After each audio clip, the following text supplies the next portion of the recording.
तो बड़ी प्रसन्नता हो रही है। ऐसे ही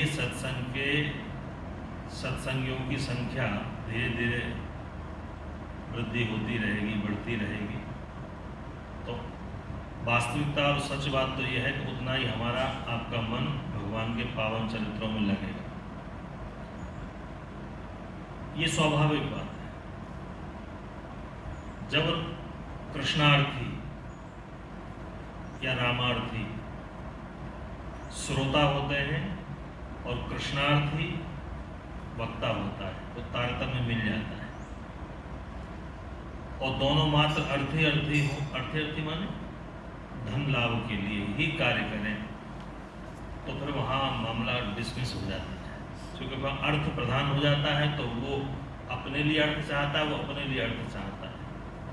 लेकिन पुण्य और सत्संग से जो निकल करके फल आता है तो कहते हैं वो सुगंधिमय होता है। और सुगंधि का अपना एक स्वभाव है। रुपया पैसा आप रखोगे तो उसमें बंटवारा होगा, उसमें कम ज़्यादा भी होगा, उसमें बेईमानी भी हो सकती है, और प्रयास भी किया जा सकता है, लड़ाई झगड़ा भी हो सकता है। परंतु जो सुगंधी है वो चाहे जितने लोग ग्रहण करें, किसी के पास कम आने वाली। अच्छा, कोई कह सकता है कि भाई यहाँ आपने अगरबत्ती जलाई, हमें थोड़ी खुशबू कम आ रही है, नहीं है ना। तो यहाँ तो बंटवारा प्रभु ने ऐसा कर रखा है कि जहाँ वाद विवाद की आवश्यकता भी नहीं और हो भी नहीं सकता। तो महापुरुषों ने, भगवत भक्तों ने सत्संग को क्या माना है? सुवासित माना है, सुगंधी माना है। और इसमें एक बात और भी है, सेंट लगाने वाला, परफ्यूम लगाने वाला व्यक्ति मार्केट से खरीद के लाएगा, पैसा खर्चा करे। परंतु जिस व्यक्ति ने सेंट लगा रखी है, परफ्यूम लगा रखा है, इत्र लगा रखा है, बस आपको एक काम करना है कि उसके निकट जाके बैठ जाना है। तो जितना लाभ, जितना आनंद, जितनी प्रसन्नता उसको रुपया खर्च करने के बाद हो रही है, आपको फुकट में हो रही है। ऐसा है कि नहीं? उसी तरह से जो धर्म के आयोजन होते हैं, आयोजक तो होते ही होते, व्यवस्था तो करते ही करते हैं। इसी बात को श्री सुखदेव जी महाराज ने कहा कि भगवान के जो चरित्र हैं, भगवान की जो लीलाएं हैं, वो इतनी पावन है, इतनी पुनीत है, इतनी गूढ़ है कि मनुष्य उनको समझ नहीं पाता। एक उदाहरण दें हम आप, मंदिर का ही दें। प्रातः काल से हम लोग आए हुए हैं, भगवान की सेवा में लगे। हमारे परमादरणीय प्रमोद भैया भगवान को स्नान कराते हैं, अभिषेक करते हैं। अब करते तो अकेले, भगवान का अभिषेक अकेले ही करते हैं, बाकी सब लोग सहयोग में इधर उधर कार्य करते रहते हैं। जब अभिषेक हो जाता है तो चरणामृत को, चरणोदक को, स्नान के उस जल को, उस दूध को ला करके यहाँ रख देते हैं। उस जल को, उस चरणोदक को बांटने वाला भी एक व्यक्ति है, भाई एक ही व्यक्ति बांटेगा। लेकिन कल्पना करिए कि स्नान कराने वाला एक, बांटने वाला एक, लेकिन लाभ पाने वाले अनेक। 100, 200, 500 की संख्या में भी आ जाए तो उनको भी चरणोदक मिलेगा। इसीलिए आयोजक एक, कथा करने वाला वक्ता एक, लेकिन श्रोता अनेक। अब कोई ये नहीं कह सकता कि हमने आयोजन नहीं किया है तो हमें कथा सुनने में थोड़ी सी समस्या हो रही है। ऐसा है क्या? अद्भुत है भगवान की लीला। तो ये जो चरित्र है प्रभु के, ये जितने लोग सुनेंगे लेकिन एक मति के होने चाहिए। एक मति माने एक। हम मंदिर जा रहे हैं तो हमारा उद्देश्य क्या है? जो सांसारिक संपत्ति है ये तो भगवान के लिए कोई काउंटिंग में, गणना में है ही नहीं। और भगवान ने कहा भी है, बस तुम मेरे आदेश का पालन करते रहो, मेरी आज्ञा का पालन करते रहो, आज्ञाकारी पुत्र बन जाओ। बाकी मेरी संपत्ति पर तो तुम्हारा स्वाभाविक अधिकार है। एक पिता की संपत्ति को प्राप्त करने के लिए एक पुत्र को क्या चाहिए? पिता का आज्ञाकारी होना चाहिए। तो भगवान कहते हैं कि जो भी मेरी संपत्ति है, चाहे वो परम पद ही क्यों न हो, अंततः तुम मेरे पुत्र हो तो तुम्हारा ही तो है वो। तो हमें करना क्या है?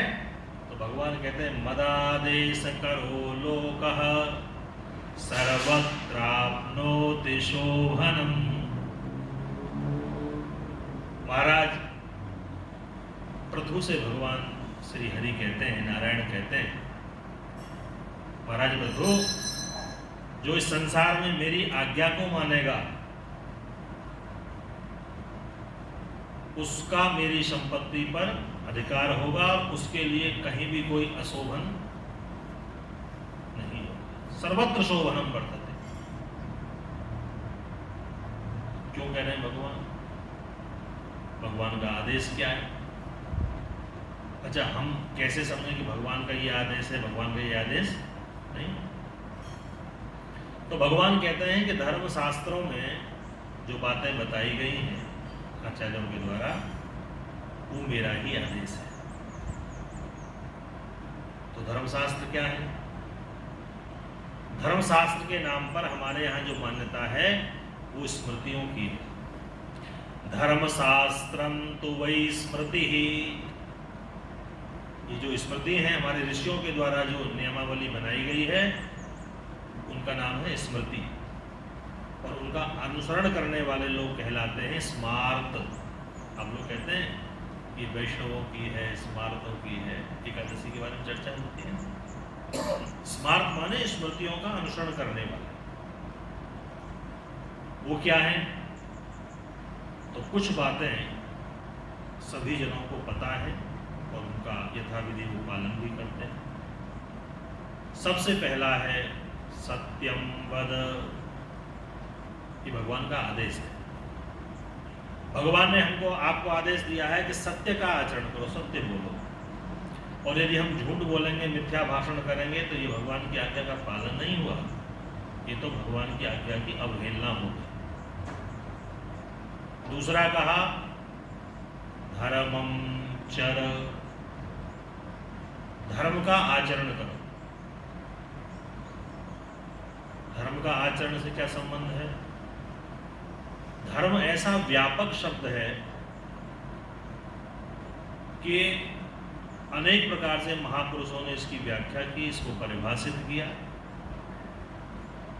जैसे एक है लौकिक धर्म, जिसको हम लोग कहते हैं व्यवहार, और एक है पारलौकिक धर्म, जो अध्यात्म के मार्ग पर चलने के बाद ही समझ में आ सकता है। तो परम धर्म में और लौकिक धर्म में क्या अंतर है?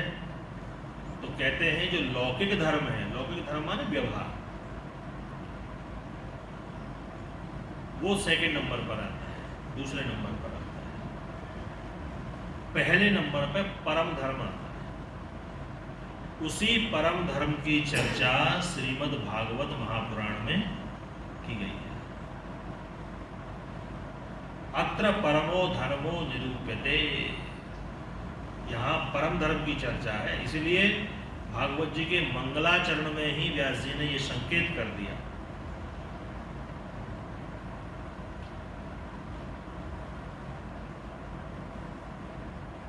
परम धर्म और लौकिक धर्म को हम कैसे माने? तो उदाहरण से समझें। हमारे जीवन में बहुत सारे लोग हैं जो हमारे बहुत निकट हैं, हमारे संबंधी हैं, और उनके प्रति हमारा जो व्यवहार है वो अलग अलग है, पृथक पृथक है। हमसे जो अवस्था में छोटा है उसके प्रति हमारा व्यवहार अलग है, हमसे जो अवस्था में बड़ा है उसके प्रति हमारा व्यवहार अलग है।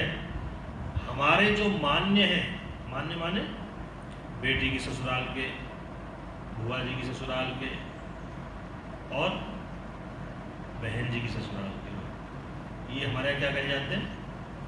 मान्य कहे जाते हैं। यानी उनके प्रति आदर विशेष होता है, तो हमको करना पड़ेगा। वो हमारा लौकिक धर्म है।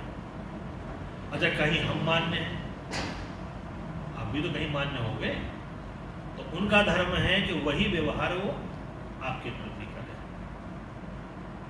और इन सब व्यवहार के ऊपर एक और व्यवहार है, उसी को परम धर्म कहा गया है।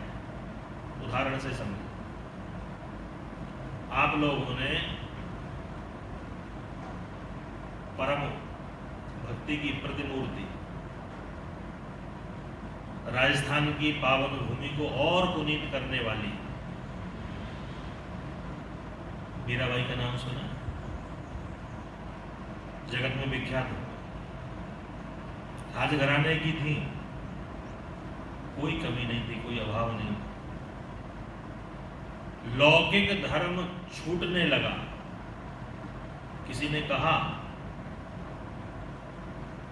तुमको कम से कम इतना तो भान रखना चाहिए, ज्ञान रखना चाहिए, तो इतने बड़े परिवार से संबंध रखती हो, लोग क्या कहेंगे? दिन भर वीणा लेकर के मेरे तो गिरिधर गोपाल दूसरों न, किसी को स्वीकार ही नहीं कर। विवल हो गई, दुविधा में पड़ गई, क्या करूं, कहां जाऊं, किससे परामर्श लूं, सांसारिक धर्म का निर्वाह करूं या परम धर्म का निर्वाह करूं? तो मन में दुविधा हुई तो तुलसीदास जी महाराज के चरणों में जाके निवेदन किया और एक पत्र लिखा कि मैं प्रयत्न करते हूं, प्रयास करते हूं कि लौकिक धर्म का मैं पालन करूं, घर गृहस्थी की जितने भी कार्य हैं उनको भी करूं, पति पुत्र संबंधियों के प्रति मेरे मन में भाव हो, परंतु मैं निभाने का प्रयत्न भी करती हूं तो मैं निभा नहीं पाता। मैं क्या करूं? मेरा मन तो यही लगता है, गिरधारी के चरणों में लगता है, मुझे कुछ अच्छा लगता ही नहीं। आप मेरा मार्गदर्शन करें। तुलसीदास जी तो तुलसीदास जी थे, हनुमान जी की कृपा उनको प्राप्त थी, और जब भगवान श्री रामभद्र के परम प्यारे श्री हनुमान जी की कृपा जिसके ऊपर हो जाए तो कौन सो काज कठिन जग माही जो नहीं होए, जो नहीं होए। आप शांत न बैठिए, बोला करिए, यही है ना, जो नहीं होए। वो हनुमान जी जिसके ऊपर कृपा कर दें। तो गोस्वामी जी ने एक पद लिखा और कहा कि मीरा जी ये आपके प्रश्न का उत्तर है। क्या पद लिखा? बड़ा ही सुंदर है, भगवत भक्त इसको बड़ी श्रद्धा और प्रेम से गाते हैं। जाके प्रियन राम वैदेही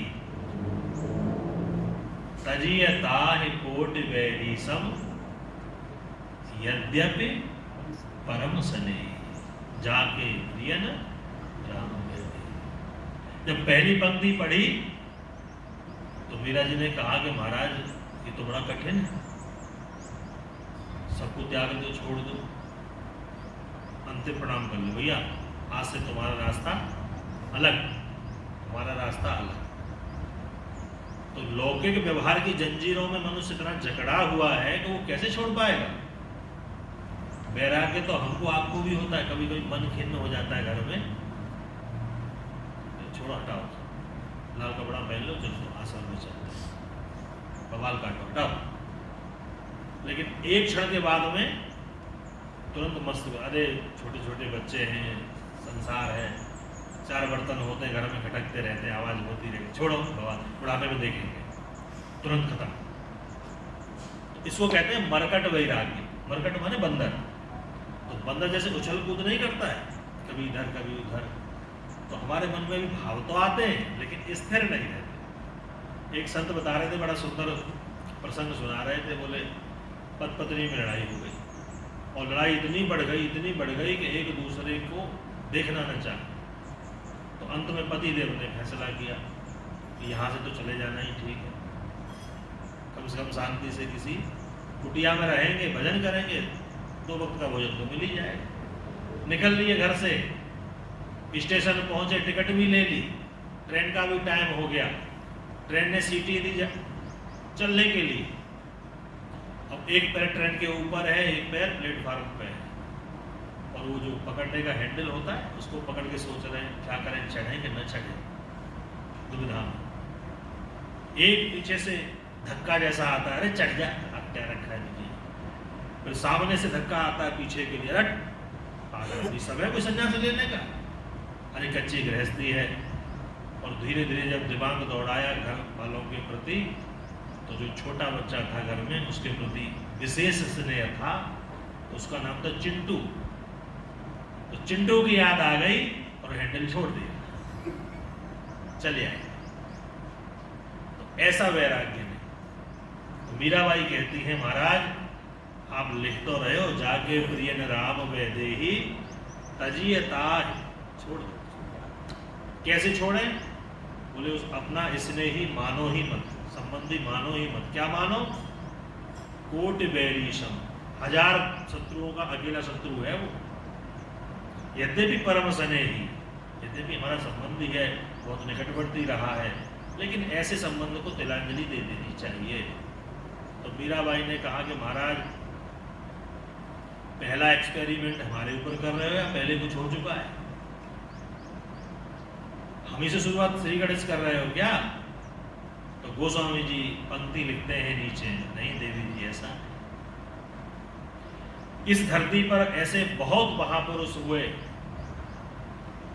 जिन्होंने परम धर्म को निभाने के लिए इस लौकिक धर्म का त्याग कर दिया। तो मीरा जी कहती है, मानो बताए महाराज मुझे नाम तो बताओ, लिस्ट तो बताओ। तो गोस्वामी जी लिखते हैं, तजो पिता प्रहलाद, गिनते जाइएगा, संबंध अलग अलग बता रहे हैं गोस्वामी जी। पुत्र के लिए पिता छांव की तरह होता है, भरण पोषण वही करता है, लेकिन पिता लौकिक धर्म में प्रवृत्त है और प्रहलाद जी परम धर्म की चर्चा कर रहे हैं। तो प्रहलाद जी में और हिरण्यकश्यप में ठन गए, पिता पुत्र ही तो थे। और यहां तक बात पहुंच गई कि अब पिता पुत्र को मारना चाहता है, और जब नहीं मरता है तो चिंताम दीर्घ तमाम प्राप्त। व्यास जी महाराज लिखते हैं कि थोड़ी पे हाथ धर के बैठ गया, कौन? हिरण्यकश्यप। ये मर क्यों नहीं रहा? तो अंत में पिता को छोड़ दिया, त्याग दिया और हरि के चरणों में मन लगाया। तो पहला उदाहरण है परमात्मा के लिए अपना जन्म देने वाला पिता भी त्यागना पड़ा। और किसने त्यागा? बोले प्रहलाद जी ने त्यागा। तो तजो पिता प्रहलाद, भाई भाई में बड़ा प्रेम होता है। बोले हाँ, उसको भी त्यागा। तो दूसरा नाम दिया विभीषण बंधु। विभीषण था तो रावण का भाई, लेकिन जब भगवान से द्रोह करने लगा और विभीषण जी का मन लगता था भगवान के चरणों। और सुंदरकांड में आप लोगों ने पढ़ा है, जब हनुमान जी ने लंका का दाह किया तो एक विभीषण कर ग्रहणाए, उलट पलट लंका सब जारी, लेकिन विभीषण जी का घर नहीं, क्योंकि विभीषण मात्र एक ऐसे थे जहां भगवत भक्ति की जा रही थी। अद्भुत भक्त है विभीषण जी भगवान राम के। तो विभीषण जी ने रावण का त्याग कर दिया और अंत में कह भी दिया, पहले तो खूब समझाया, जब रावण नहीं माना तो क्रोध में आकर के अपने भाई पर ही पादप प्रहार किया, लात मार दी। और फिर भी विभीषण क्या कह रहे हैं? तुम पितु सरिस भात मोहि मारा, राम भजे हितनाथ तुम्हारा। फिर भी मैं अपनी बात पर अड़े हूं, सत्य यही है कि अंत में आपका जो भला होगा, लाभ होगा, वो हरि के चरणों में प्रीति लगाने से ही होगा। रावण नहीं माना तो विभीषण ने प्रणाम किया, भैया अब आपका रास्ता पक्का है, हमारा रास्ता इधर है, अब हम लंका को त्याग रहे। लेकिन ध्यान दीजिए, संत हृदय व्यक्ति कोई स्थान को त्यागता है। ये मैसेज है हमारे आपके लिए, संदेश है। तो उस स्थान का और उस व्यक्ति का कभी भला नहीं हो सकता। ये इतिहास है, कटु सत्य है। इसलिए गोस्वामी जी सावधान करते हैं हमको आपको लंका जैसी समृद्धि महाराज कोई सामान्य नहीं थी, जहां इंद्र को आदेश दिया जाता हो, वायु को आदेश दिया जाता हो, अग्नि से कहा जाता हो कि बस जितना काम है उतना ही करना। लंका में आग नहीं लगती थी, जैसे गर्मी के मौसम में आप देखते हैं जगह जगह आग लग जाती थी, जेठ वैसाख में। लंका में आग नहीं जलती थी। अग्नि को ये आदेश था, खबरदार अगर मैंने कहीं सुन लिया कि लंका में आग लग गई है तो अग्निदेव भी बड़े डरे डरे रहते थे। ऐसा रावण का प्रभाव था। और एक कारण ये भी बताया कि विभीषण का वहां तिरस्कार हुआ, अपमान हुआ, और भरी समाज में, भरे सभा में रावण ने विभीषण जी को लात मारी। फिर भी सौम्य स्वभाव विभीषण जी बिना कुछ बोले, बिना कुछ प्रत्युत्तर दिए, और ये सौम्यता से कहते हुए कि आपका हित तो भगवान के चरण के चिंतन से ही होगा। लेकिन गोस्वामी जी अपनी लेखनी से लिखते हैं, हस कही चला विभीषण जब ही, आयुहीन भये सब तब ही। अब इनकी कुंडली में योग आ गया है कि अब इनको अकाल मृत्यु प्राप्त होने वाली या बचाने वाला। इतिहास में दो ऐसे कारण बने, एक रामचरितमानस में और एक महाभारत। रामचरितमानस में विभीषण जैसे भगवत भक्त का अनादर हुआ, तिरस्कार हुआ, और महाभारत में विदुर जैसे महात्मा का अनादर हुआ।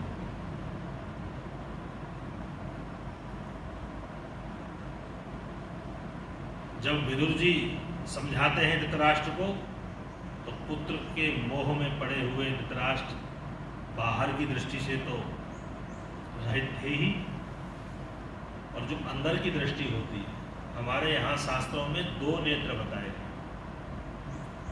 दो तरह के, दो नेत्र। एक तो ये नेत्र है जिनसे हम सारा संसार देख रहे हैं, एक वो नेत्र हैं जो अंतःकरण में है, वो बाहर नहीं दिखाई पड़ते। वो नेत्र कौन से हैं? उनका क्या नाम? गोस्वामी महाराज जी ने इतने गूढ़ तत्वों को इतना निरूपित कर दिया, इतना सहजता से ला दिया, बस हम थोड़ा सा सावधान होकर के इन चरित्रों को सुने। तो गोस्वामी जी अपनी लेखनी से रामचरितमानस के माध्यम से लिखते हैं, जब काकभुसुंडी और गरुण जी का संवाद होता है तो गरुण जी कहते हैं, महाराज वो दो नेत्र कौन कौन से?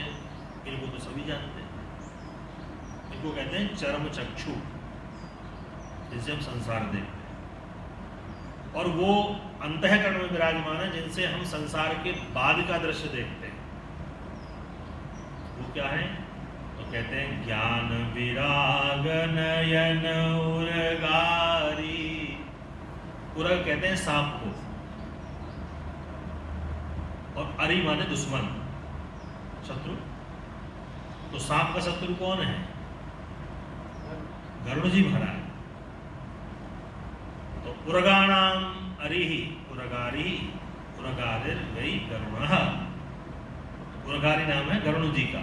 तो गरुड़ जी को संबोधित करके कहते हैं, हे गरुड़ जी महाराज, कि ज्ञान और वैराग्य जो हैं यही दो नेत्र हैं। तो धृतराष्ट्र जी के लिए कहा गया कि बाहर के तो नेत्र थे नहीं, जन्मांध थे, और जो अंदर के थे वो भी विनष्ट दृष्टि ही, बाहर की दृष्टि भी नहीं रही, और सोचने विचारने की जो ज्ञान वैराग्य की दृष्टि है वो भी समाप्त हो गई। इसलिए विनष्ट दृष्टि कहा। विनष्ट दृष्टि, अरे भाई वो तो जन्म से ही अंधे थे। अब कोई जन्म से अंधा हो और कोई इससे कहे भैया इनकी दृष्टि चली गई, दृष्टि तो थी नहीं, चली कहाँ गई भाई? बोले नहीं नहीं, बाहर की नहीं, अंदर की। हमारे यहाँ ब्रज में कहा जाता है, ही माथे की फूट गई क्या तेरी? देखो ये भाषा ब्रज की है, थोड़ा समझना पड़ेगा। क्या कहते हैं? तेरी ही माथे की फूट गई क्या?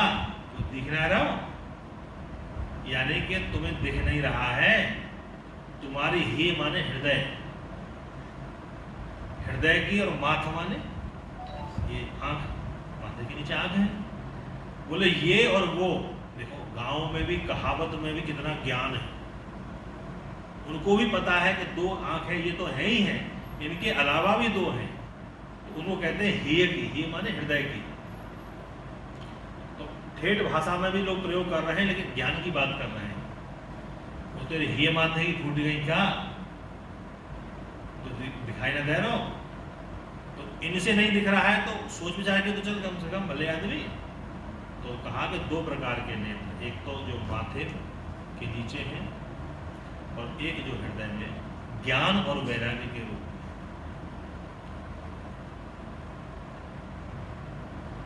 ऐसी पावन दृष्टि जिनकी है, किसकी? विदुर जी की और विभीषण की।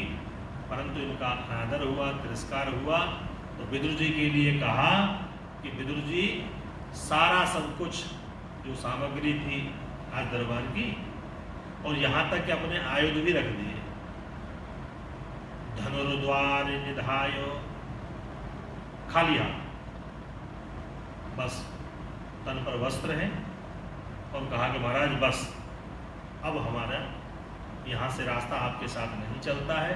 क्योंकि दुर्योधन ने अपमानजनित शब्द कहे थे, लेकिन धृतराष्ट्र ने उसको रोका नहीं। न निवारयामास, रोका टोका नहीं। अरे तुम क्या बोल रहे हो, तुम्हारे चाचा जी हैं भाई, हमारे भाई हैं। अब भतीजा चाचा के लिए कुछ बोले और भैया उसको रोके टोके नहीं, तो व्यक्ति कैसे रहता है? तो विदुर जी ने कहा हम अब चल रहे हैं, क्योंकि आपको हमारी बात माननी नहीं है और ये सब हम देख नहीं सकते। तो सनिर्गतः कौरव पुण्य लब्धः, ये विदुर जी अकेले नहीं जा रहे हैं, निहत्थे दिख रहे हैं, खाली हाथ दिख रहे हैं, लेकिन ये खाली हाथ नहीं जा रहे हैं। क्या लेके जा रहे हैं? कौरव पुण्य लब्धः, कौरवों के पुण्य को लेकर जा रहे हैं। अब ये पुण्यहीन हो गए, ये धर्महीन हो गए, ये अधर्मी हो गए हैं। तो जब अधर्मी हो जाते हैं, पुण्यहीन हो जाते हैं, तो उनका विनाश निश्चित। तो वहां विदुर जी गए तो कौरव आयुहीन हो गए, और लंका में विभीषण गए तो राक्षस आयुहीन हो गए। तो जहां जहां जिस जिस स्थान विशेष पर संत का, साधु का अनादर होता है, वो स्थान सुरक्षित नहीं रह सकता। तो पहला उदाहरण दिया, प्रहलाद जी ने पिताजी को तजा और विभीषण ने रावण को तजो पिता प्रहलाद विभीषण बंधु। और एक बड़ा गूढ़ संबंध है, बड़ा निकट संबंध है, वो है माता और पुत्र का। कैकेयी माता ने जब राम जी के लिए वनवास मांगा और भरत जी जब लौट करके आए, को पता चला कि मेरी माँ ही मात्र कारण है पिता के निधन का, भाई के बाहर जाने का, तो माँ को माँ कहना बंद कर दिया महाराज। सीधे कहते हैं कैकेयी, संबंध तोड़ दिया। आज से मैं तुम्हारा पुत्र नहीं तो तुम मेरी माता नहीं। क्यों? परम धर्म का पालन कर रहे हैं। तो भरत महतारी, भरत जी ने माता कह दी। और बलि गुरु तजो, महाराज बलि ने शुक्राचार्य की बात नहीं मानी। जब भगवान बावन बन के आए, बार बार कह रहे हैं, सचेत कर रहे हैं, सावधान कर रहे हैं, अरे महाराज बलि आप तो बड़े ज्ञानी हो, ये कोई बामंत्रेपन नहीं है। एस वैरोचने साक्षात भगवान विष्णुरव्ययः कश्यपाददितेर्जातो देवानां कार्यसाधकः। ये बावन नहीं है, हे विरोचन, विरोचन नंदन बलि साक्षात नारायण है, हरि है। ये महर्षि कश्यप के तेज से माता अदिति के गर्भ से प्रकट हुए हैं वामन के रूप। ये छल करने आए हैं, तुम्हें ठगने आए हैं, धोखा देने आए हैं, और तुम समझ नहीं रहे हो। देवताओं के कार्य की पूर्ति के लिए, और एक ठाप भी लगा दी, एक मोहर लगा दी भगवान के ऊपर। क्या बोले? देवानां कार्य साधकः, ये देवताओं के कार्य की सिद्धि के लिए छोटे से नन्हे से बोना, वामन माने बोना, ठिंगने से भगवान 1.5 फीट के कमंडल वो छाता लेके चले आए। ये नारायण है। तो बलि ने कहा कि गुरुजी आप ही ने सिखाया है। यदि वास्तव में ये नारायण है तो आप कल्पना करिए कि इस बलि के सामने जो विश्वम्भर हैं, जो जगत का भरण पोषण करने वाले हैं, सृष्टि करने वाले हैं, उसको सुरक्षित रखने वाले हैं, वो आदि नारायण आज मेरे सामने हाथ फैला रहे हैं, याचक बने हुए, महाराज बलि कुछ दे दो हमको। तो नारायण जिसके सामने याचक बने, भिक्षुक बने, ऐसा बड़ा सौभाग्य आज तक किसी का हुआ है? अरे हमारे ही नगर का कोई सेठ, बड़ा सेठ, भरे समाज में सबके सामने एक सामान्य व्यक्ति से कहे भैया जरा 100 रुपया दे दो।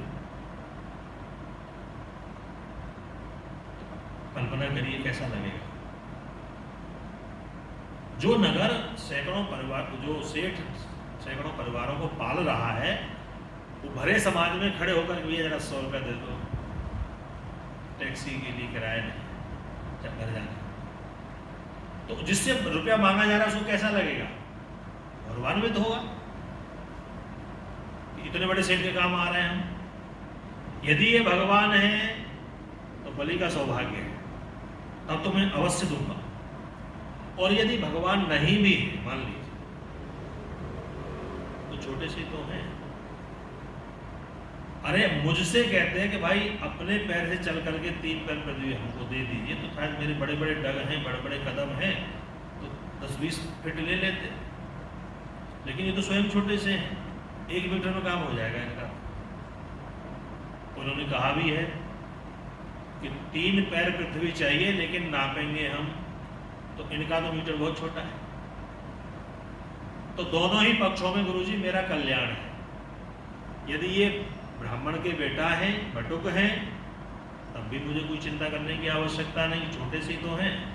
और यदि वास्तव में नारायण है, भगवान है, विष्णु है, यज्ञ पुरुष हैं, पुराण पुरुषोत्तम हैं, तो इससे बड़ा सौभाग्य बलि का। अब आप एक काम करो, अब मुझे रोको टोको नहीं। तो बलि ने गुरु की अवज्ञा कर दी, आदेश नहीं माना। क्यों नहीं माना? क्योंकि लौकिक धर्म का पालन करने में तो ठीक है, लेकिन जब परम धर्म के पालन करने की बात आई तो गुरु जी को भी प्रणाम चेला ने कर दिया। यद्यपि गुरु तत्व के लिए कहा जाता है गुरु साक्षात परम ब्रह्म, गुरु कहते हैं, लेकिन जब परमात्मा की बात आवे तो यहाँ एक संदेश और मिलता है उन गुरुओं को जो वास्तव में भगवान बने बैठे हैं, कि जब परमात्मा की बात आवे और गुरु आड़े आ जाए, रोड़ा बन जाए, बीच में बाधा बन जाए, तो गुरु जी को भी अंतिम प्रणाम कर लो। कैसे? जैसे बलि ने। तो बलि गुरु तजो, बलि ने गुरु का भी त्याग कर दिया। भगवान के आपके बीच में कोई भी संबंध आ रहा है, कोई भी, ये तुलसीदास जी का पद इस बात के लिए प्रमाण है, उसका तुरंत त्याग करो। और त्याग ही मत करो, तजियताहि कोटि बैरी सम यद्यपि परम सने। आपका कितना भी निकटवर्ती हो, जिसके हृदय में अवध विहारी नहीं है, रास विहारी नहीं है, उस व्यक्ति का जितनी जल्दी त्याग कर दो उतना ही हमारे लिए अच्छा। और किसने कहा, और किसने त्यागा मारा है? तो एक सुंदर सा उदाहरण और दिया। वृंदावन की पावन भूमि पर गोपांगनाओं ने अपने अपने पतियों का त्याग कर दिया। जब रासलीला की बारी आई, भगवान ने बंसी नाद किया और बंसी की ध्वनि सुनते ही सारी ब्रजवनिताएं खिंची चली गई। मध्यरात्रि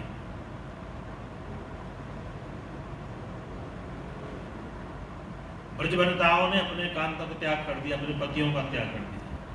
और आज भी इनकी चर्चा खूब होती है। गिनिए, प्रहलाद भक्ति की जब चर्चा होती है तो प्रहलाद जी का नाम सबसे परम महाभागवत है। प्रहलाद जी और भरत जी का जब चरित्र आता है तो राम जी स्वयं भरत जी के चरित्र की चर्चा करते हैं। यदि भरत जी का जन्म न होता तो धर्म कौन जानता? भ्रातृ धर्म क्या होता है ये यदि सीखना है, देखना है, सुनना है तो भरत जी से। जो अवधपुरी का साम्राज्य सहजता में मिल गया भरत जी को, भरत जी ने नहीं कहा, स्वाभाविक रूप से मिला, लेकिन उसमें ठोकर मार दी और अपने बड़े भैया की चरणों पादुकाओं को लेकर के मस्तक पर रख लिया और वही ला करके सिंहासन पर विराजमान कर दिया। ये हमारे संस्कार है, ये हमारी संस्कृति है, ये हमारी जीवन शैली है। और एक भाई वो थे उसी रामचरितमानस में, बाली और सुग्रीव आपस में इसीलिए लड़ रहे मर रहे थे कि राज मैं करूंगा, राज मैं करूंगा, असली राजा मैं हूं, असली राजा मैं हूं। राज की तो लड़ाई थी।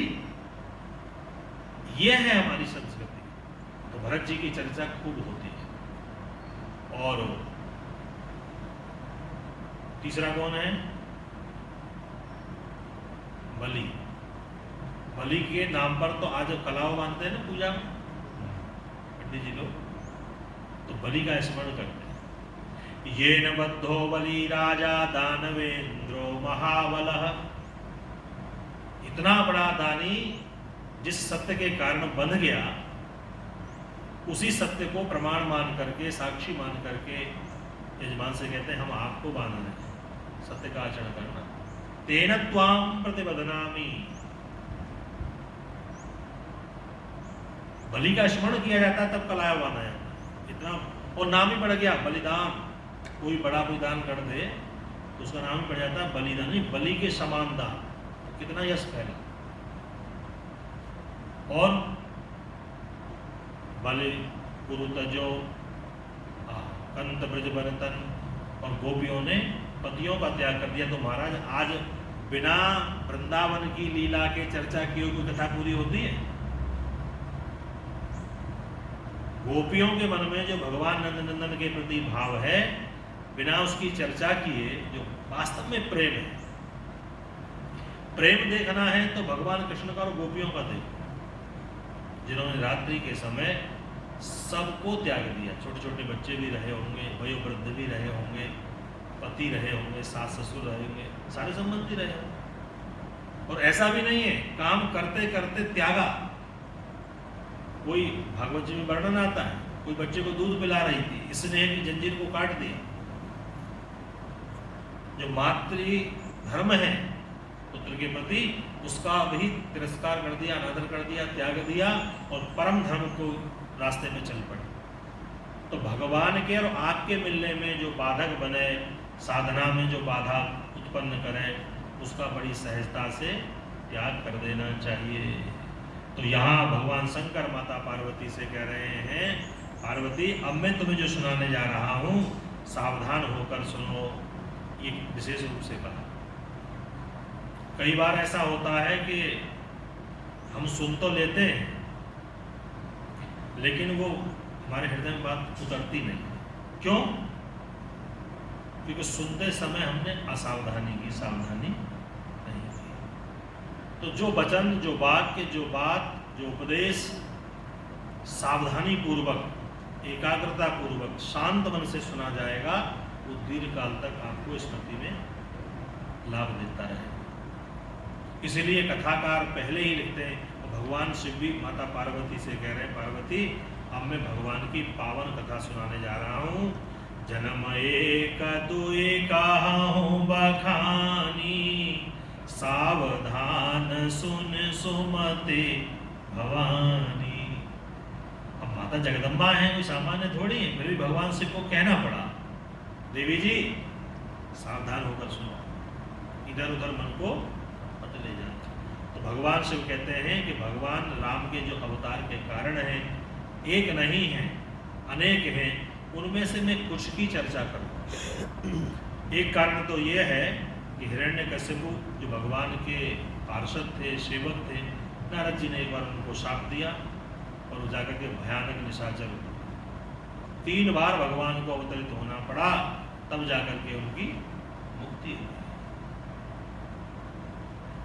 और एक बार भगवान को श्री नारद जी ने शाप दे दिया। भगवान को शाप दे दिया नारद जी ने? नहीं महाराज, कुछ उल्टा बोल गया आपसे। नारद जी भगवान के सेवक हैं, परम भक्त हैं, परम वैष्णव हैं, तो नारद जी भगवान को क्यों शाप देंगे? तो भगवान शिव कहते हैं, एक कल्प की चर्चा है कि नारद जी के द्वारा भगवान श्री हरि को, नारायण को शाप दिया गया। जब शाप की बात भवानी ने सुनी तो कहा कि महाराज, कारण कवन श्राप मुनि दीन्हा, का अपराध रमापति कीन्हा। ऐसा भगवान रमापति ने, नारायण ने क्या कर दिया था महाराज, जो नारद जी ने शाप दे दिया? वो तो अनवरत अपने वीणा पे भगवान के पावन नाम का जय घोष करते रहते हैं, संकीर्तन करते रहते हैं, नारद जी ने शाप दे दिया। तो एक कौतूहल हुआ माता के मन में और कहा कि सब कथा छोड़ो, आप पहले ये सुनो, क्योंकि ये अटपटा लग रहा है, ये समझ में नहीं आया। कुछ न कुछ रहा होगा महाराज, अन्यथा नारद जी शाप नहीं दे सकते। तो भवानी ने कहा कि मेरी विशेष विनती है आपसे, तो बाकी कथाएं आप बाद में सुनाइएगा, तो पहले ये कथा मुझे सुनाओ। यह प्रसंग मोय कहूं पुरारी, मुनि मन मोह आचरज। मेरे मन में बड़ा आश्चर्य है। तब भगवान श्री शिव ने नारद जी का मोह, जिसको कहा जाता है, उसकी विस्तार से चर्चा की। इसकी चर्चा हम लोग कल प्रारंभ करेंगे। और आज मन की बात आपसे कहें कि बड़ा आनंद हो रहा है कि अभी 2 दिन हुए हम लोग, आज दूसरे दिन तो है, तो आज जो संख्या है दूनी हो गई है। प्रातःकाल के स्वाध्याय सत्र और चर्चा की। भगवान नारायण से यही प्रार्थना करते हैं कि धीरे धीरे हमारा ये क्रम बढ़ता जाए, व्यापक रूप ले ले। और मुझे लगता है कि बैंकॉक के जो सत्संगी लोग हैं बड़े प्यासे हैं, उनकी प्यास जल्दी मिटती नहीं है, क्योंकि मैंने अनुभव किया है पिछले कुछ वर्षों में, तो अनेक जगह चर्चा करने का, कथा करने का, सत्संग करने का अवसर मिला, लेकिन वास्तविकता तो ये है कि आप जैसा श्रोता हमें कहीं नहीं मिला। ये बहुत सुंदर बात है। नारायण के पाद पद्मों में प्रणाम करते हुए आइए आज के सत्संग को हम लोग विराम दें और पुनः कल एक नए प्रसंग के साथ